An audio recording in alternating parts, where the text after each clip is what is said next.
kami sampai di simpang perbatasan antara Sidempuan dan Sibolga. Di situ kami mencari tempat istirahat terlebih dahulu untuk sekedar beristirahat dan untuk menghubungi keluarga, sahabat, kerabat yang ada di rumah agar tidak terlalu menunggu dan panik mengapa kami belum sampai di rumah.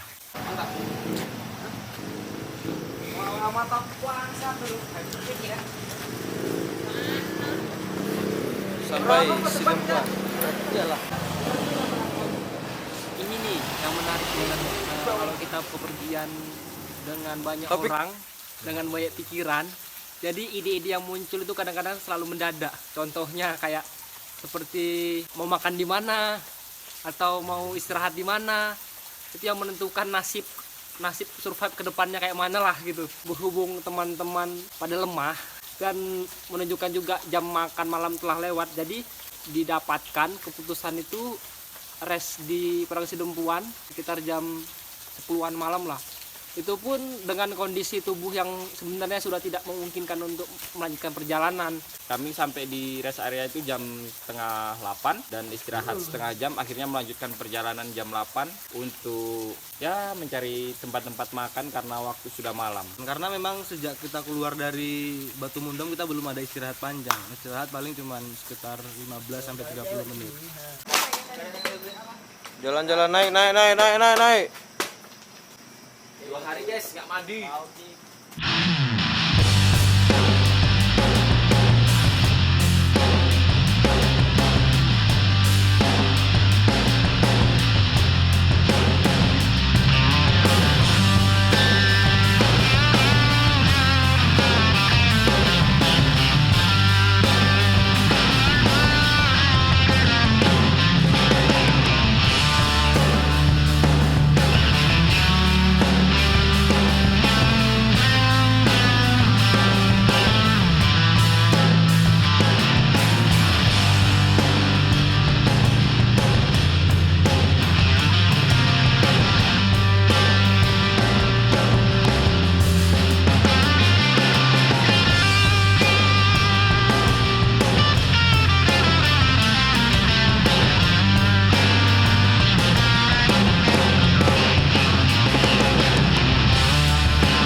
Warung Sidempuan kita mesen yang kayaknya memang disetel mesennya biar agak lama dibikin sama penjualnya, biar bisa lama istirahat di situ. Karena ada yang sebat-sebat mania, ada yang ke WC boker-boker mania, cuci muka, luruskan kaki. Selama kurang lebih 1 jam sampai 2 jam lah kita istirahat agak panjang itu. Setelah itu kita jalan keluar jam 10 melewati kota Padang Sidempuan yang sudah mulai sepi. Sekitar jam 11 lah kami sudah meninggalkan kota Padang Sidempuan.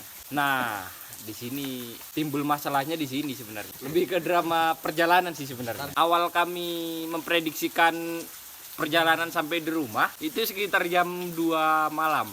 Tapi banyak orang yang lelah, mengantuk, sebat-sebat di jalan. Ya, itu yang membuat perjalanan itu terasa lama.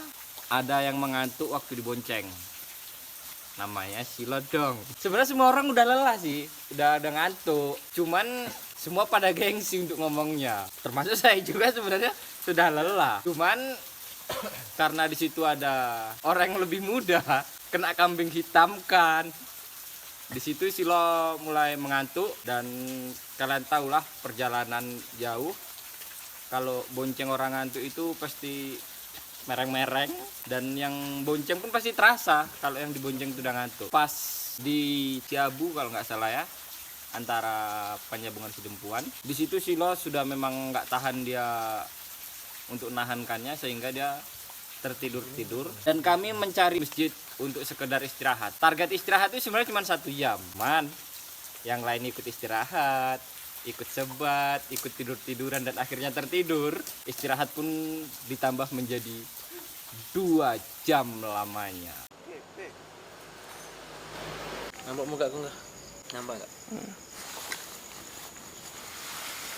Ini Enggak lah bang. jadi kita sekarang sedang istirahat di masjid daerah Simangambat. Simangambat, penghubung antara kota Padang Sidempuan dan Penyambungan. Berhubung beberapa rekan kita sudah pada kecapean.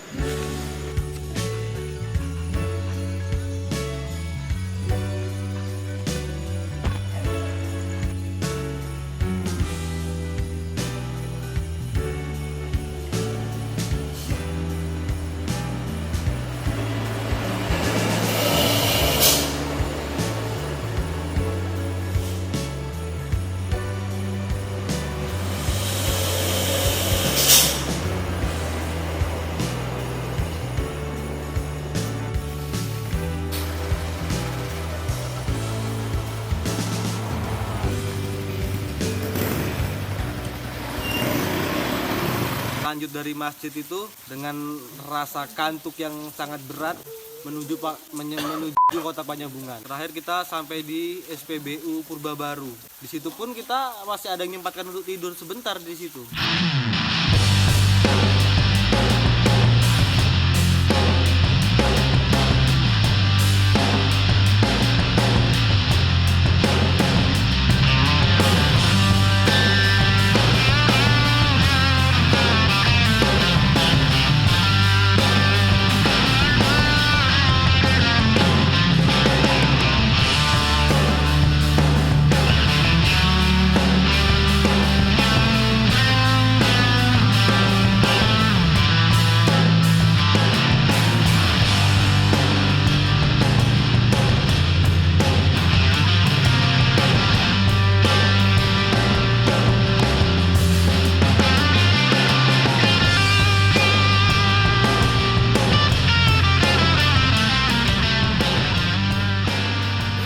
Penyambungan.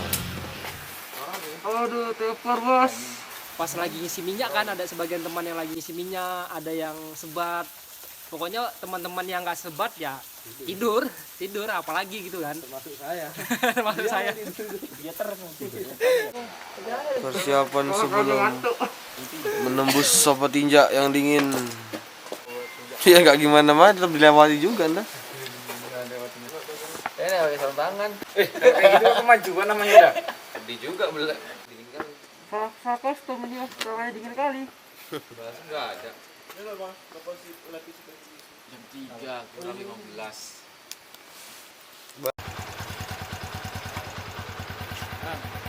Memang betul-betul touring ini jadi. Memang.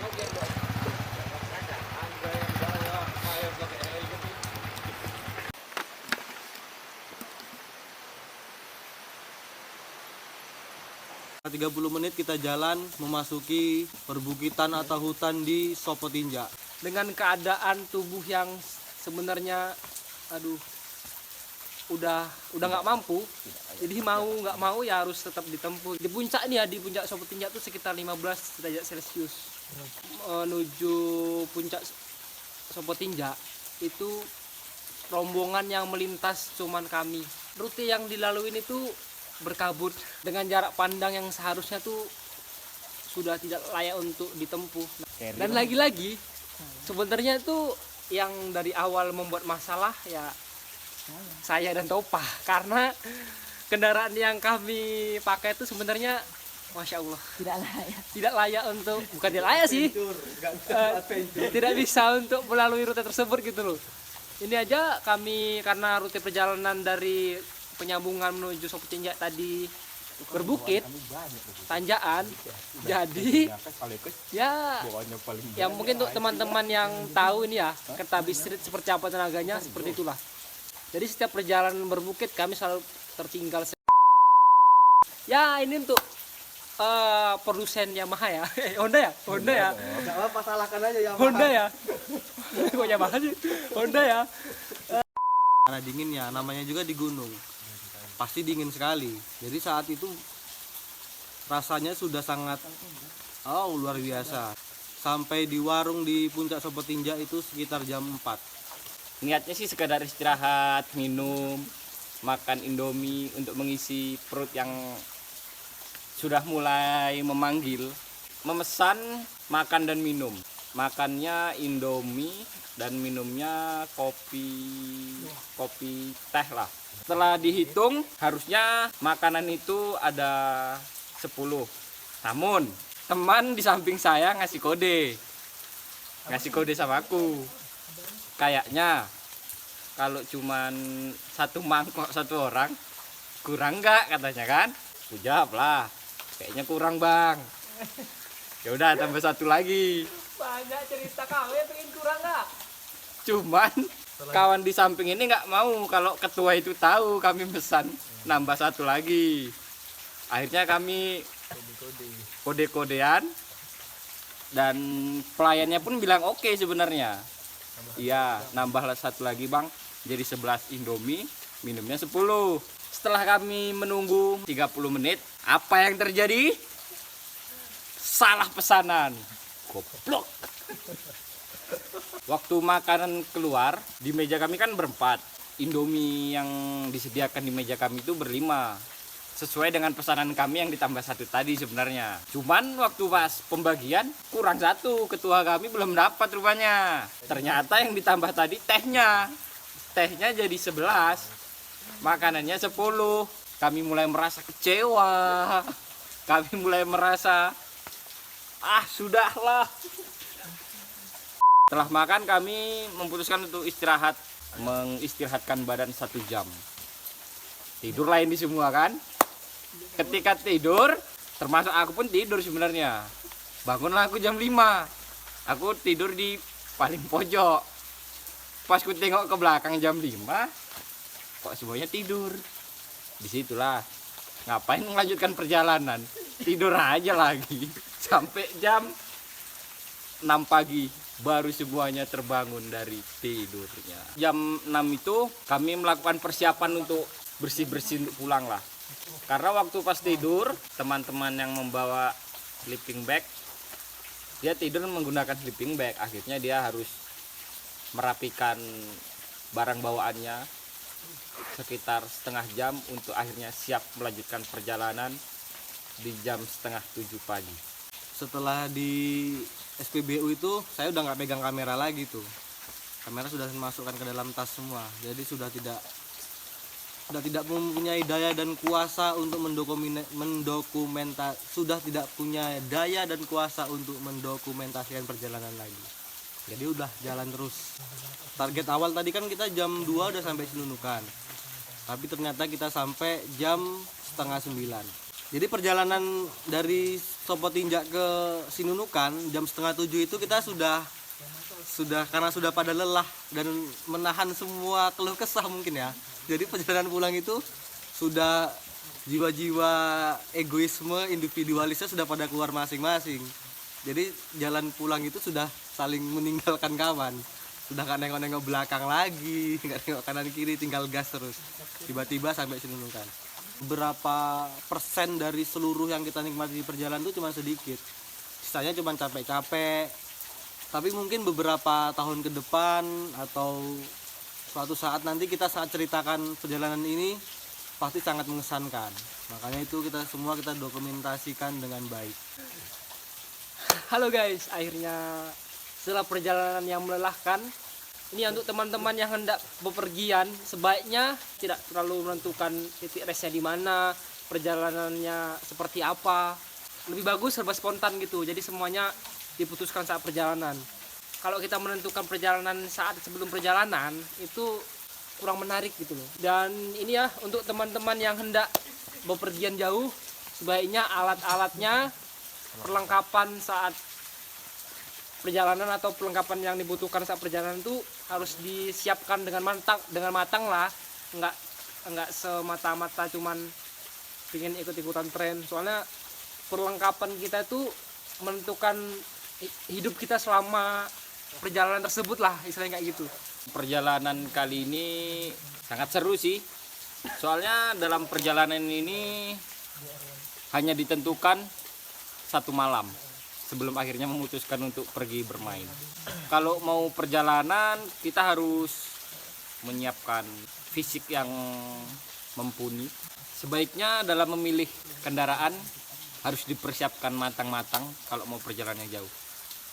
Soalnya saya sendiri ada pengalaman kurang mengenakan tentang perjalanan.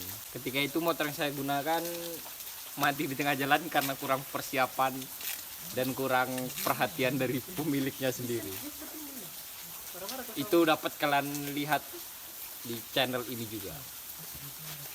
Oh ya, jika teman-teman ada tempat-tempat atau destinasi yang teman-teman ingin tunjukkan kepada kami, tinggalkan di komentar Oke, terima kasih semua sobat-sobat mania. yang telah menyisihkan waktunya menonton video kami. Tunggu perjalanan kami berikutnya di tempat-tempat yang lain. Terima kasih. Assalamualaikum warahmatullahi wabarakatuh. See you next time. Bye.